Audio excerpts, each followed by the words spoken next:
Naalala niyo pa ba ang dating PBA player na noon ay tinaguri ang Michael Jordan ng PBA?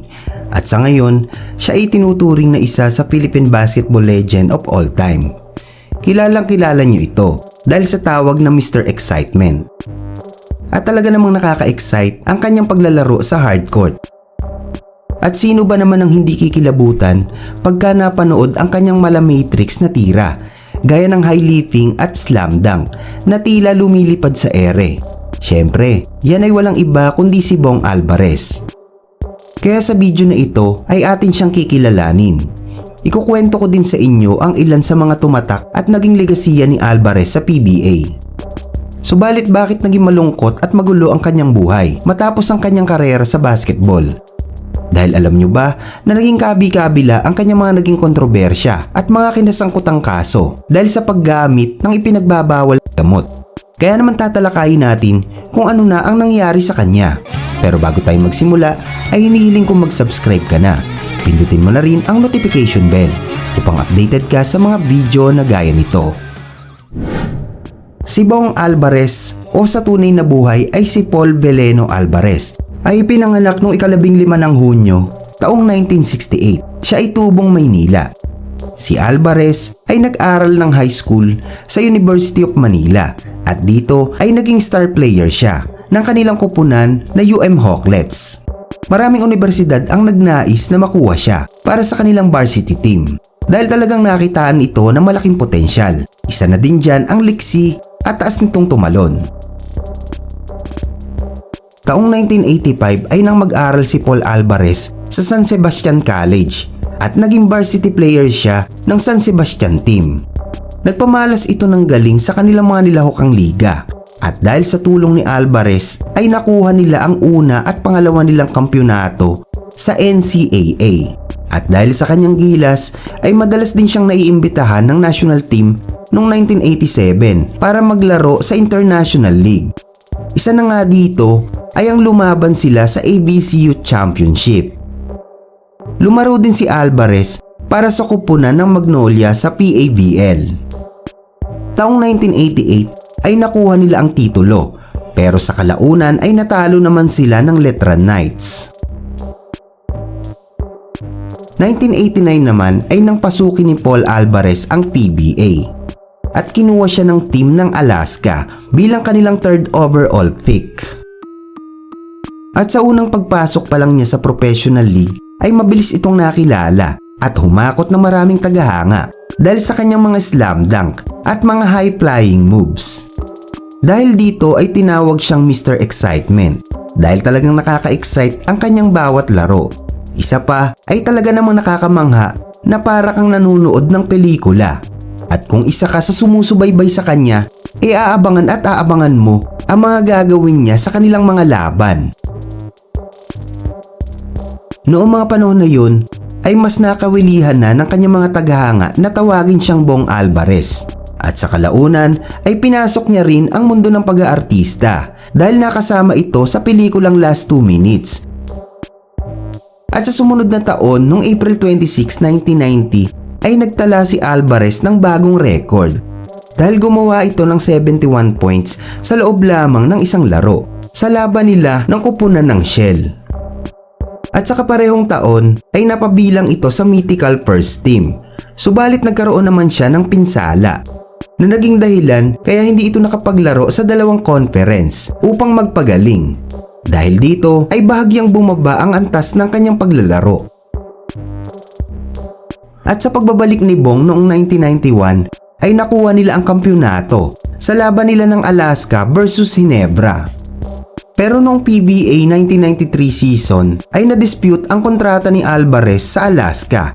Kaya naman naisipan nitong pumunta panandali sa US upang magpalamig. At nung magbalik ito sa Pilipinas ay na-trade naman siya sa kupunan ng Santa Lucia kapalit ni Bong Hawkins.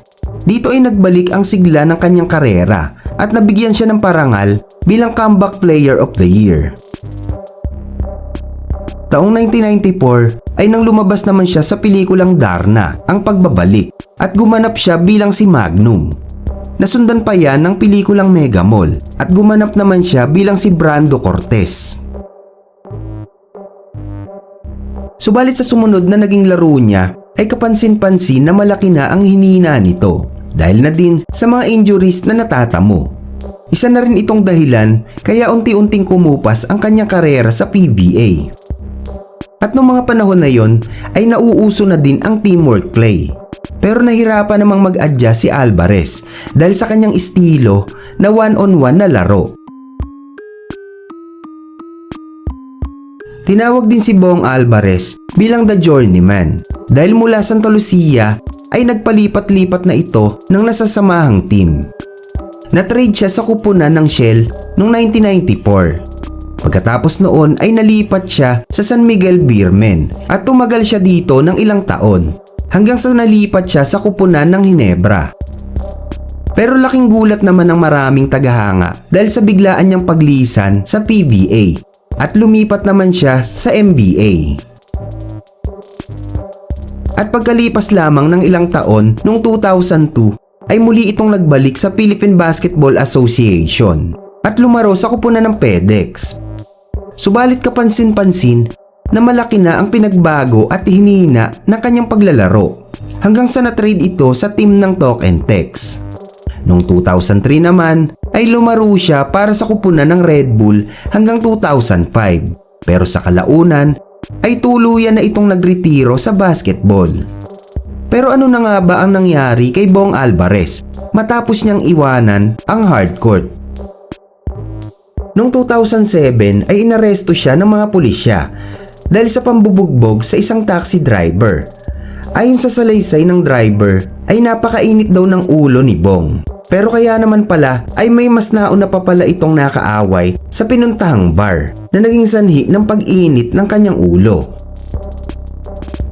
At noong October 2012, si Bong Alvarez ay sumailalim sa kustodiya ng PIDEA. Pero sa paglilinaw naman ng tagapagsalita ng ahensya na si Derek Carrion ay hindi inaresto si Alvarez dahil voluntaryo daw itong sumama sa kanila para magparehab sa loob ng 6 na buwan at upang dumaan sa mga therapies at counseling.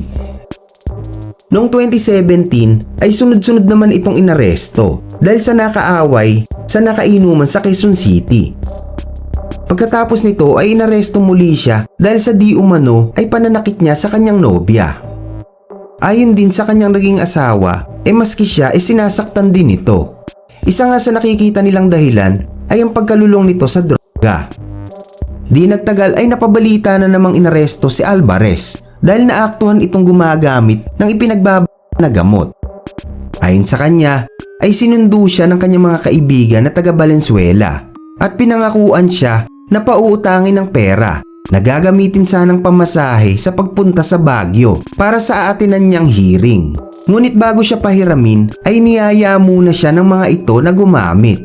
Pero giit ni Alvarez ay set up ang ginawa sa kanya hanggang sa siya ay nakulong. Bakit nga ba naligaw ng landas si Bong Alvarez? Ayon sa kanyang salaysay sa isang interview, ay ang malaking dahilan ay ang malungkot na bahagi ng kanyang buhay na mamuhay mag-isa dahil sa pagkakawalay sa kanyang pamilya at dito ay naimpluwensyahan siya ng maling barkada. Pero nang makulong si Alvarez ay napagtanto nito at pinagsisihan ang kanyang pagkakamali.